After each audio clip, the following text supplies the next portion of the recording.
Remastered Luma mod adds HDR, TEL, DLSS, and improves a boatload of other things. There's a new mod called Remastered Luma that all fans of Arcane Austin's massively underrated game should check out.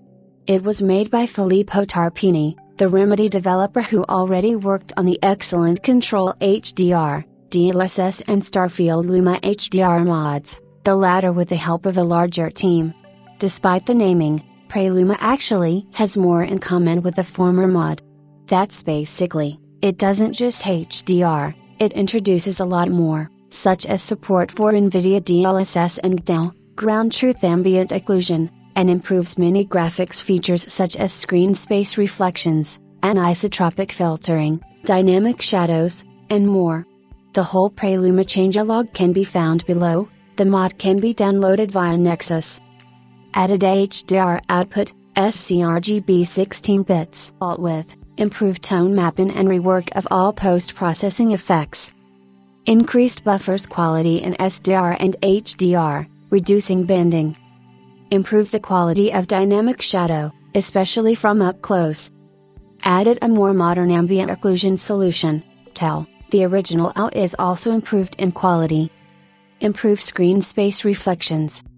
Added DLSS super resolution. On NVIDIA GPUs, OptiScaler can be used to inject FSR3. This looks drastically better than the native 10, has no noticeable ghosting.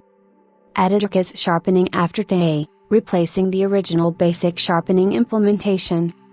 Improved all the native anti-aliasing implementations, for example, SMA and GTAO.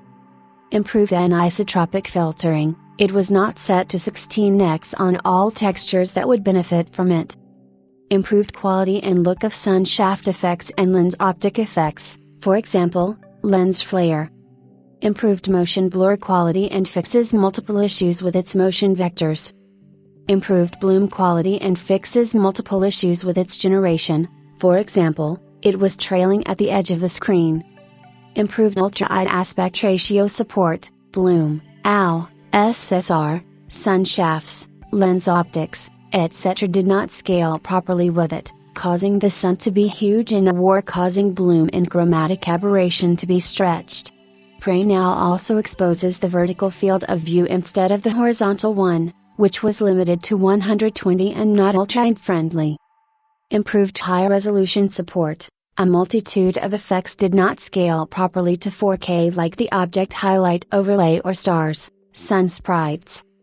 Improved dynamic resolution scaling support, film grain, bloom, GTAO, SSR, sun shafts, lens optics, and many other effects did not scale properly with it.